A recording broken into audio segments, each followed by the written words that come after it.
মাননীয় প্রধানমন্ত্রী তার এক বক্তৃতায় ইউনূসকে চ্যালেঞ্জ ছুড়ে দিয়েছেন। তিনি বলেছেন ইউনূস নিজেকে অনেক পপুলার মনে করেন, জনগণ নাকি তার সাথে আছে।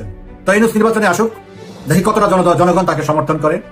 বন্ধুরা, একদম ব্রেকিং নিউজ, আর এই খবরটা আপনাদেরকে জানাতে পেরে সত্যিই খুব আনন্দ লাগছে। বাংলাদেশের অন্তর্বর্তী প্রধানমন্ত্রী মোহাম্মদ ইউনূসের জন্য দুঃসংবাদ। বন্ধুরা, মোহাম্মদ ইউনূসের জন্য এবার এক বিশাল ধাক্কা এসেছে। এবার মোহাম্মদ ইউনূসের বিরুদ্ধে তদন্ত শুরু হতে চলেছে। বাংলাদেশে যদি নতুন কোনো অন্তর্বর্তী সরকার দায়িত্ব নেয় এবং তারা সুষ্ঠু ও অবাধ নির্বাচনের পরিবেশ নিশ্চিত করে, তাহলে আওয়ামী লীগ নির্বাচনে অংশ নিতে প্রস্তুত রয়েছে বলে দলটির নেতাদের পক্ষ থেকে ঘোষণা দেওয়া হয়েছে। এই পিঠের চামড়া থাকতে হলেও, এই পিঠের চামড়া বাঁচাতে হলেও আওয়ামী লীগকে বাদ দিয়ে একটি অগ্রহণযোগ্য নির্বাচন করতে হবে এবং সেই দিকেই যাচ্ছে ইউনূস সরকার। মোহাম্মদ ইউনূসের নেতৃত্বাধীন বর্তমান অন্তর্বর্তী সরকারের অধীনে অনুষ্ঠিত কোনো নির্বাচনে আওয়ামী লীগ অংশ নেবে না। তাদের মতে এই সরকারের অধীনে সুষ্ঠু, অবাধ ও গ্রহণযোগ্য নির্বাচন সম্ভব নয়। সময় যে এগিয়ে আসছে সেটা বুঝতে পারছেন। আপনারা মাঝে মাঝে হতাশ হয়ে যান, হতাশ একদম হবেন না। 2025-এ, এই 2026-এ অনেক কিছু ঘটবে, অনেক রকম নাটক ঘটবে। আপনারা শুধু অপেক্ষা করুন, দেখতে থাকুন। আমি একসময় বলেছিলাম না, এখন গ্যালারিতে বসে খেলা দেখার সময়, গ্যালারিতে বসে খেলা দেখুন। আসসালামু আলাইকুম দর্শক, সিগন্যাল বিডি চ্যানেলের নতুন একটি গুরুত্বপূর্ণ নিউজ ভিডিও নিয়ে আপনাদের মাঝে হাজির হলাম।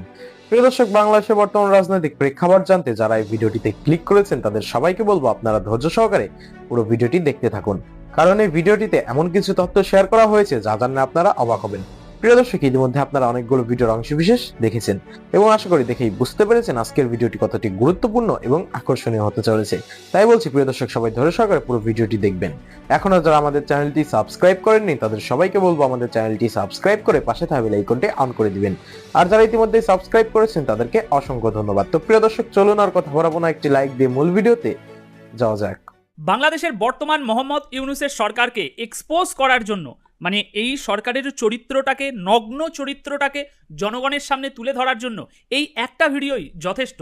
এখন সারা দুনিয়ার মানুষ তো জেনে গিয়েছে বা দেখতে পাচ্ছে এই সরকারের নগ্ন চরিত্র, কিন্তু এই সরকারের সমর্থনকারী যে জনতা আছে, যে মানুষগুলো আছে, তাদেরকে প্রমাণ করার জন্য, তাদের চোখের সামনে তাদের এই সরকারের দ্বিচারিতা এটা প্রমাণ করার জন্য এই একটা সিঙ্গেল ভিডিওই যথেষ্ট বলে আমি মনে করি।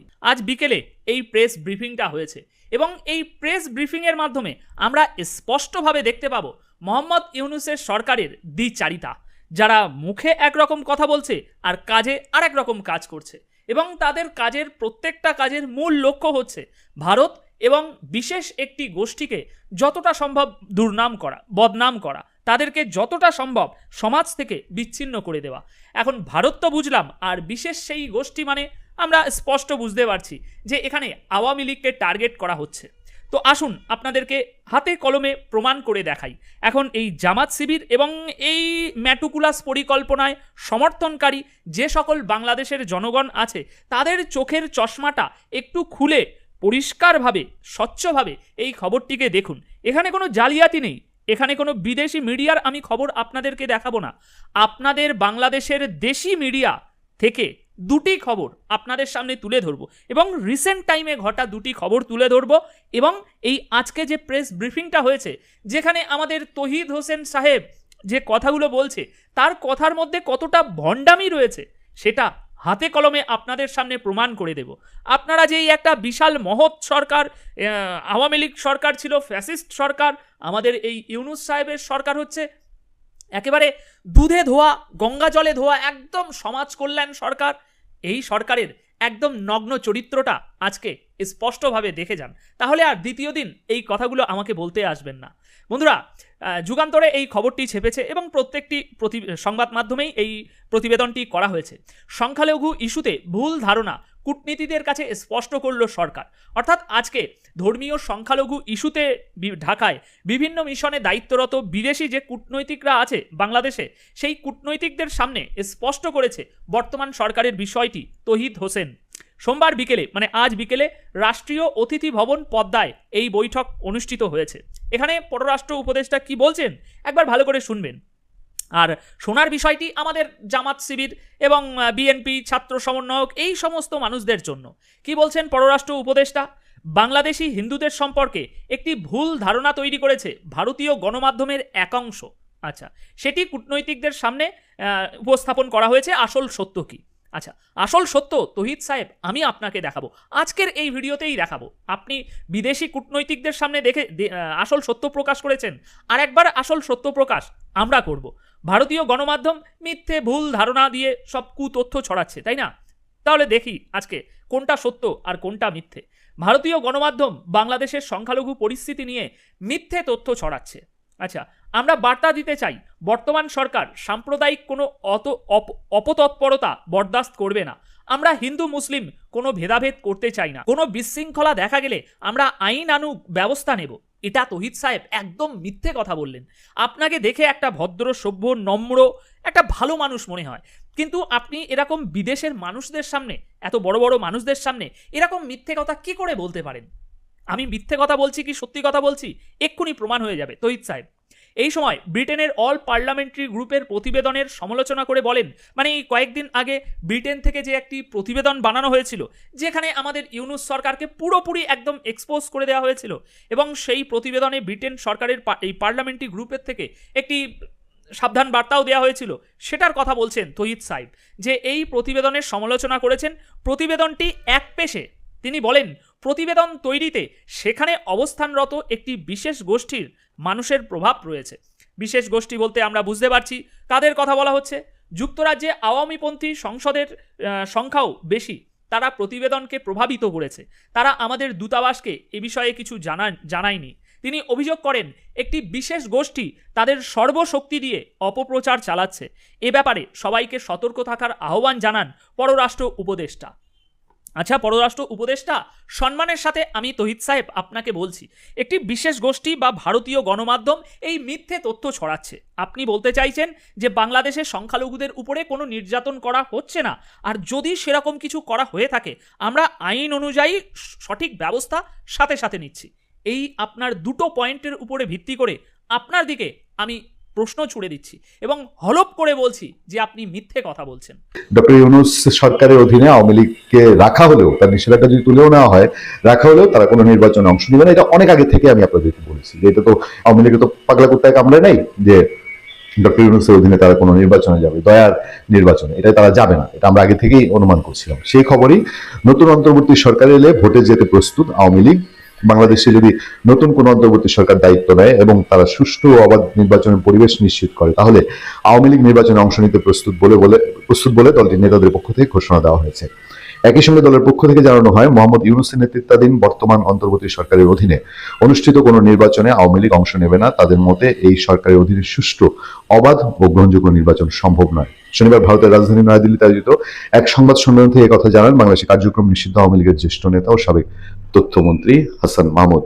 সংবাদ সম্মেলনে তার সঙ্গে ছিলেন বাংলাদেশের সাবেক শিক্ষামন্ত্রী মহিবুল হাসান চৌধুরী নওফেল এবং আওয়ামী লীগপন্থী অ্যাক্টিভিস্ট ও আইনজীবী নিঝুম মজুমদার। 2024 সালে জুলাই আগস্টে বাংলাদেশের রাজনৈতিক অস্থিরতা নিয়ে জাতিসংঘের মানবাধিকার কমিশনের কার্যালয়ে যে রিপোর্ট পেশ করেছিল, তার মধ্যকার একটি অসঙ্গতি তুলে ধরতে মূলত এই সাংবাদিক সম্মেলনের আয়োজন করা হয়। স্থানীয় সময় শনিবার সন্ধ্যা 6টা থেকে শুরু হওয়া সংবাদ সম্মেলন চলে প্রায় দীর্ঘ 2 ঘন্টা।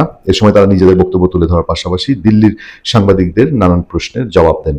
সংবাদ সম্মেলনে জানানো হয়, জাতিসংঘের মানবাধিকার কমিশনের রিপোর্টে তথ্যগত, আইনগত ও পদ্ধতিগত ভুলভ্রান্তি হয়েছে বলে মনে করছে আওয়ামী লীগ। পাল্টা যুক্তি দিয়ে এসব বিষয় তুলে ধরেন দলটির নেতারা। আইনগত বিষয়গুলো ব্যাখ্যা করেন সেই নিঝুম মজুমদার। প্রসঙ্গত জাতিসংঘের রিপোর্ট নিয়ে কথা বলছে। তবে দিল্লির সংবাদ সম্মেলন থেকে ইন্টারন্যাশনাল ক্রাইমস রিসার্চ ফাউন্ডেশন দাবি করেছে এই তথ্য, মানে সেই ভলকার তুর্কের যে রিপোর্টটি, সেটা অনেক কিছুই ভুল বলে সেখানে দাবি করা হয়েছে।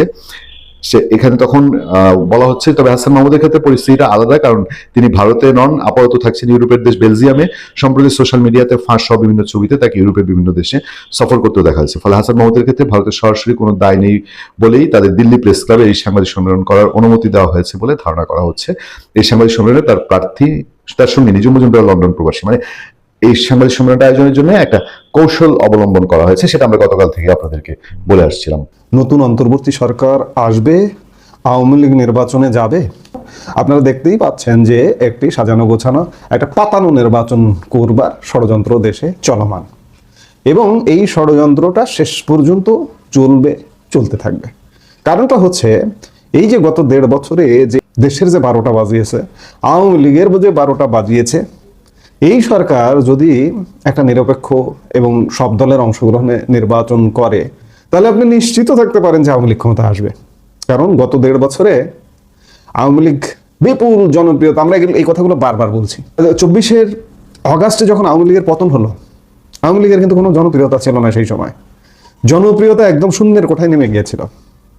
শূন্যের কোঠায় নামবার কারণে আওয়ামী লীগ যদি ওই সময় একটা নিরপেক্ষ নির্বাচন দিত, 30টা আসন পেত কিনা সন্দেহ ছিল। কিন্তু গত 1.5 বছরে মানুষ দেখছে যে না, আওয়ামী লীগ ভালো ছিল। এই 1.5 বছরের বিএনপি জামাত সমর্থিত ইউনূস সরকার, সেনা সমর্থিত ইউনূস সরকার, সবার সমর্থিত ইউনূস সরকার কি দিয়েছে? কিছু দেয়নি, এবং আসছে সরকারও কিছু দেবে না, এটি মানুষ ইতিমধ্যেই বুঝে গেছে।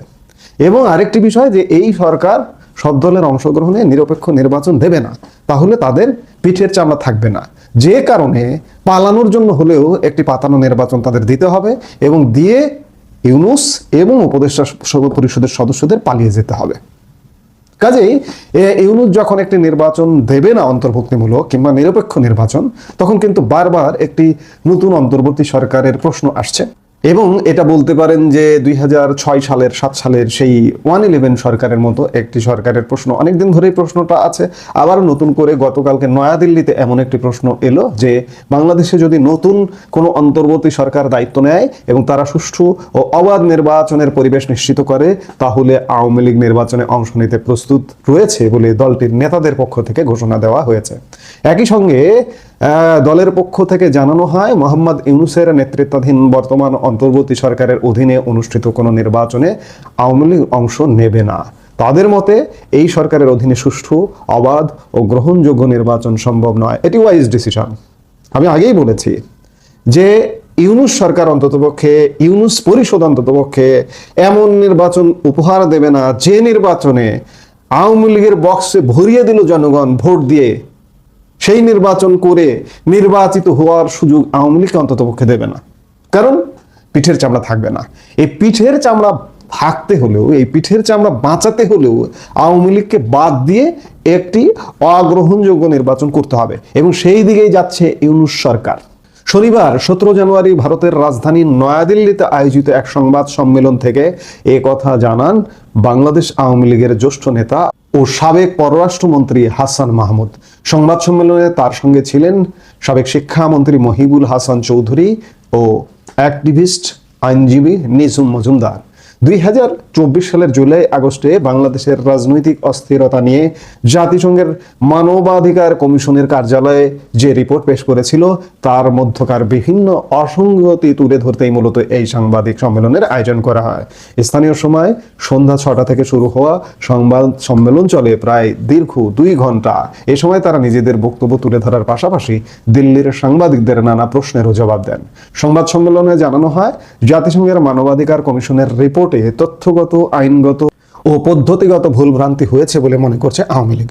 পাল্টা যুক্তি দিয়ে এসব বিষয় তুলে ধরেন দলটির নেতারা। আইনগত বিষয়গুলো ব্যাখ্যা করেন ইন্টারন্যাশনাল ক্রাইম রিসার্চ ফাউন্ডেশনের লিগ্যাল টিমের প্রধান ব্যারিস্টার নিঝুম মজুমদার। প্রসঙ্গত, জাতিসংঘের ওই রিপোর্টে গত বছর জানানো হয়েছিল 2024 সালের 1 জুলাই থেকে 15 আগস্টের মধ্যে বাংলাদেশে অন্তত 1400 মানুষ নিহত ও হাজার হাজার মানুষ আহত হয়েছে বলে তাদের অনুসন্ধানে বের হয়ে এসেছে। তবে দিল্লি সংবাদ সম্মেলন থেকে ইন্টারন্যাশনাল ক্রাইম রিসার্চ ফাউন্ডেশনের দাবি এই তথ্য সম্পূর্ণ ভিত্তিহীন। এই সংখ্যার ভেতর অনেক গরমিল আছে বলে যেমন তারা মনে করছেন, তেমনি বিক্ষোভকারীদের হাতে শত শত পুলিশ কর্মী নৃশংস হত্যা ও খুনের ঘটনা রিপোর্টে খাটো করে দেখানো হয়েছে বলেও তাদের দাবি। বস্তুত আন্দোলনের মুখে ক্ষমতাচ্যুত হওয়ার পর গত 1.5 বছরের মধ্যে এটাই ছিল ভারতের রাজধানীতে আওয়ামী লীগের কোনো নেতাদের প্রথম প্রকাশ্য সাংবাদিক বৈঠক। যাই হোক, আওয়ামী লীগ নেতাদের বলা যায় এটি প্রথম সংবাদ সম্মেলন। শুধু নয়াদিল্লিতে নয়, সারা পৃথিবীতেই মনে হয় এই প্রথম একটি সংবাদ সম্মেলনে এসে কথা বলেছেন জুলাই আগস্টের হত্যাকাণ্ড নিয়ে, কথা বলেছেন আগামী নির্বাচন নিয়ে, এবং এই যে আসছে নির্বাচন, এই নির্বাচনটি যে অবাধ হবে না, সুষ্ঠু হবে না, এটি বলেছেন। এর আগে নির্বাচিত প্রধানমন্ত্রী শেখ হাসিনা সবসময় সংবাদ মাধ্যমকে সাক্ষাৎকার দিচ্ছেন এবং সাক্ষাৎকারে তিনি বিভিন্ন কথা বলেছেন। এমনকি আওয়ামী লীগের পেজে তিনি মাঝে মাঝে উপস্থিত হয়ে কথা বলেন। কিন্তু আওয়ামী লীগ নেতাদের পক্ষ থেকে এই প্রথম একটি সংবাদ সম্মেলন দেখা গেল, তাও 1.5 বছর পরে। মেঘে মেঘে বেলা বয়ে গেছে, আর মনে হয় দেরি করার সময় নেই। ইউরোপ আমেরিকা নয়, আমার মনে হয়, আমি ধারণা করে যে দিল্লি কিংবা কলকাতায় বাংলাদেশের পক্ষে কাজ করার প্রধান ভূমি হতে পারে এই মুহূর্তে। 1971 সালে যেমন বাংলাদেশের স্বাধীনতার নেতৃত্ব হয়েছে ভারতের মাটি থেকে, আজকে আবার সেই সময়টি এসেছে আমেরিকা কিংবা ইউরোপ থেকে নয়, দিল্লি কিংবা কলকাতা থেকেই বাংলাদেশের এই যে গণতন্ত্রহীনতা, এই যে একটা দখলদারিত্ব কায়েম হয়েছে, এই দখলদারিত্ব থেকে মুক্তির প্রধান কেন্দ্র হয়ে ওঠা উচিত। দেশে যদি কাজ করা নাই যায়, অ্যাক্টিভিজম যদি নাই করা যায়, যতক্ষণ পর্যন্ত দেশকে ম্যানেজ করে কার্যক্রম না করা যায়, ততক্ষণ পর্যন্ত দিল্লি থেকে হতে পারে, কলকাতা থেকে হতে পারে। আমরা একটা দেশ স্বাধীন করে ফেলেছি কলকাতা থেকে পরিচালনা করে। কাজে আজকে কেন আমরা জঙ্গি মুক্ত করতে পারবো না? অবশ্যই করতে পারবো। কাজেই এই যে কর্মসূচিটা, এই কর্মসূচিটাকে সাধুবাদ জানাই, এবং সামনে আর কোনো গ্যাপ নয়, এখন থেকে কন্টিনিউ কর্মসূচি হোক, সেটি আমরা প্রত্যাশা করি। এবং অচিরেই একটি নয়া তত্ত্বাবধায়ক সরকার বা অন্তর্বর্তীকালীন সরকার গঠিত হোক। এই যে 12 ফেব্রুয়ারি নির্বাচনটা যদি হয়েও যায়, আমি বারবার একটা কথা বলছি, এই নির্বাচনটা হয়ে যাওয়া মানে সব শেষ কথা নয়। এর আগেও আপনারা জানেন 1996 সালের 15 ফেব্রুয়ারি একটা কয়েকদিনের নির্বাচন হয়েছিল। সেই নির্বাচনটা হবার পরেও অল্প সময়ের মধ্যে পদত্যাগ করে তত্ত্বাবধায়ক সরকারের অধীনে সেই সময়ের বিএনপি সরকার নির্বাচন দিতে বাধ্য হয়েছিল। আজকে 12 ফেব্রুয়ারি পাতানো নির্বাচনে যাদেরকে ক্ষমতায় বসিয়ে দেওয়া হবে, তাদেরকে পতন ঘটিয়ে আরেকটি নির্বাচন করা সম্ভব হবে না কেন? এবং সেই নির্বাচনে আওয়ামী লীগ অংশ নেবে এবং সত্যিকার অর্থে বাংলাদেশের যে অবস্থা করে দিয়েছে বিএনপি জামাত জোট সমর্থিত, সেনা সমর্থিত ইউনূস সরকার, সেই সরকারের মোক্ষম জবাব হবে সেই নির্বাচনটি। আমরা প্রত্যাশা করি খুব শীঘ্রই আগামী কয়েক মাসের মধ্যে সেই রকম পরিস্থিতি ঘটবে। প্রিয় দর্শক, ইতিমধ্যে আপনারা আমাদের পুরো ভিডিওটি দেখেছেন। ভিডিওটি দেখে কি জানলেন এবং বুঝলেন, অবশ্যই আপনাদের মূল্যবান মতামতটি আমাদের কমেন্ট বক্সে জানাতে ভুলবেন না। এখনো যারা আমাদের চ্যানেলটি সাবস্ক্রাইব করেননি, তাদের সবাইকে বলবো আমাদের চ্যানেলটি সাবস্ক্রাইব করে পাশে থাকা বেল আইকনটি অন করে দিবেন, এরকম নিত্য নতুন প্রতিদিন গরম গরম নিউজ আপডেট পেতে। ধন্যবাদ সবাইকে।